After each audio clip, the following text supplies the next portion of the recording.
The Giants are 5-1, coming off two very convincing wins over the Green Bay Packers and the Baltimore Ravens. The record brings up this question. How on God's green earth did they become so good after just going 4-13? Well, that is what I am here to talk about today. But before I get into this video, make sure you guys like and subscribe to the channel, as all support is very much appreciated, helps me out more than you know. Now, let's get right into how the New York Giants completely flipped the direction of this organization. Ex-Giants general manager Dave Gettleman was not great. Gettleman actually didn't draft horribly, as his first round picks as GM were Saquon, Daniel Jones, Dexter Lawrence, DeAndre Baker, Andrew Thomas, and Kadarius Toney. The only real bad pick there was Baker. You could say Toney and Jones, but Kadarius has been hurt, and that does not help. And Daniel Jones finally figured out how to not fumble. He's still average at best, though. He's also had some good later round picks, like Azeez Ojulari, Xavier McKinney in the second, and Julian Love in the fourth. While he was not the worst at drafting, just not amazing per se, because he was known for reaching heavily on players. See Daniel Jones at pick number 6. But the real issue is his free agent signings. Gettleman gave offensive tackle Nate Solder a 4-year, $62 million deal. And when he went to New York, he quickly became the worst offensive tackle in the league, unlike where he was solid in New England. He also gave linebacker Kareem Martin 3 years, $21 million, who did nothing for them. Golden Tate got a 4-year, $37.5 million deal. It was not great, did not last long in New York. Oh wait, let's not forget about the obvious one that's still on the team today. Kenny Golladay. He signed a 4-year, $72 million deal just for Andrew Thomas to catch more touchdowns than him. And Kadarius Toney, but we don't talk about that. And Thomas only has one and is their left tackle. Isn't that just crazy, guys? Basically, Gettleman cannot sign anyone good to save his life. Hence why he was fired before the season. Although Gettleman was bad, the biggest issue over the past 5 years was coaching. Ben McAdoo, Steve Spagnuolo, Pat Shurmur, and Joe Judge were the last 3.25 coaches. I say a quarter because Spagnuolo interim coach for 4 games. And none of them had a career record over 500 for the Giants. Remember Ben McAdoo for benching Eli Manning, ending his start streak, and Joe Judge for running a QB sneak on 3rd and 9 with Jake Fromm, because he had no faith in the team that he helped construct alongside Gettleman. And the other coaches are not remembered for much. However, this offseason, things changed. The Giants stole 2 guys from the Bills, their assistant general manager, Joe Schoen, and Brian Daboll, who was their offensive coordinator. These 2 are now the GM and head coach of the Giants, and so far have done an amazing job. Shane started off the offseason drafting edge Kayvon Thibodeau at 5, right tackle Evan Neal at 7. Kayvon has gotten a lot of pressures and just got his first sack in week 6, a game-winning strip sack against the Ravens. Shane also took wide receiver Wan'Dale Robinson, who's recently coming off of injury, and tight end Daniel Bellinger, who's decent enough. Shane has made some great moves, but none better than being paired with Brian Daboll. Daboll brings energy to this team. Energy the Giants haven't seen in years. He plays the guys who want to play, not the guys who are paid $72 million. That's why David Sills, Marcus Johnson, and Richie James play over Kenny Golladay. In practice and games, they give effort, something that Golladay does not do. And they perform when they play. This is a brave move, and most teams simply wouldn't do this just because of the money invested in that player, but Brian doesn't care. He only cares about winning football games, not to please a player who cannot care less about being on your team. He also is a great coach for Daniel Jones. Daboll is known for turning around Josh Allen with the Bills with his stern, energetic coaching style, helping alongside the Bills' QB coach and maturing Allen, and he plans to do the same with Daniel. He was seen yelling at Jones in the first week of the year after what was presumed to be a game-losing interception. While some may think he was being a dick, others see it as motivating him to be better. It also helps that he finally has found a way to make this offense not stagnant, aka get Saquon the ball and play off of that. It has worked as the Giants are 4th in rushing offense, which I'll get into more later. Daboll is exactly the energetic great play caller that New York has needed for years and makes the players want to play for him, which is clear as day with how competitive they play under him compared to the years past. Daboll isn't the only new coach in New York.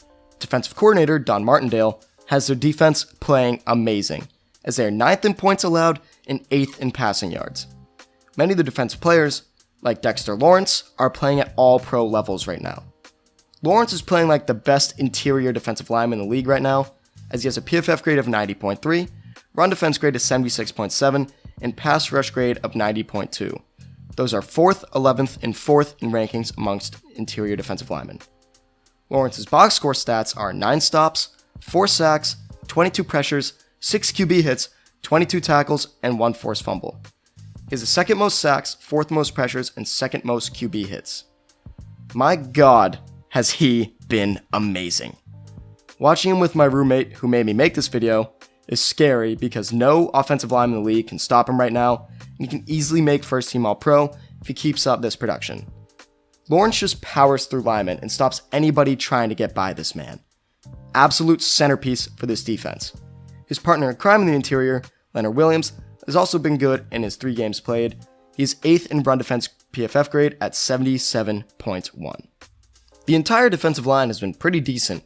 Kayvon Thibodeau and Azeez Ojulari have done their job pressuring the quarterback, but Ojulari has missed a good amount of time, so when he comes back, their pass rush will be much improved.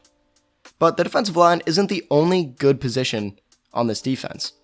Xavier McKinney and Julian Love have impressed and are a great safety duo that really have not allowed anything deep downfield, and McKinney specifically has been great at blitzing off the edge, as seen in the Packers game where he got the game-saving swat on 4th down against Aaron Rodgers, in the Ravens game where he blitzed Lamar and forced him to throw it across the field where safety partner Julian Love intercepted the pass, and that play led to the game-winning drive where Saquon scored a touchdown.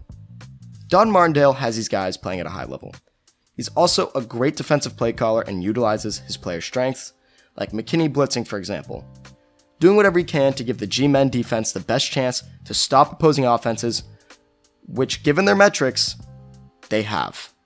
While their defense has been great, somehow with absolutely nothing going for them, their offense has been pretty decent. Daboll has done an amazing job calling the offense, allowing Daniel Jones to not turn the ball over, as he only has 4 total turnovers through the first 6 games. In comparison to season past, 10 turnovers in the first 6 games 2019, 9 in 2020, 6 in 2021. Very safe to say that Daniel Jones has been safe and has played a lot better than previous years in the turnover category, probably thanks to Daboll's coaching.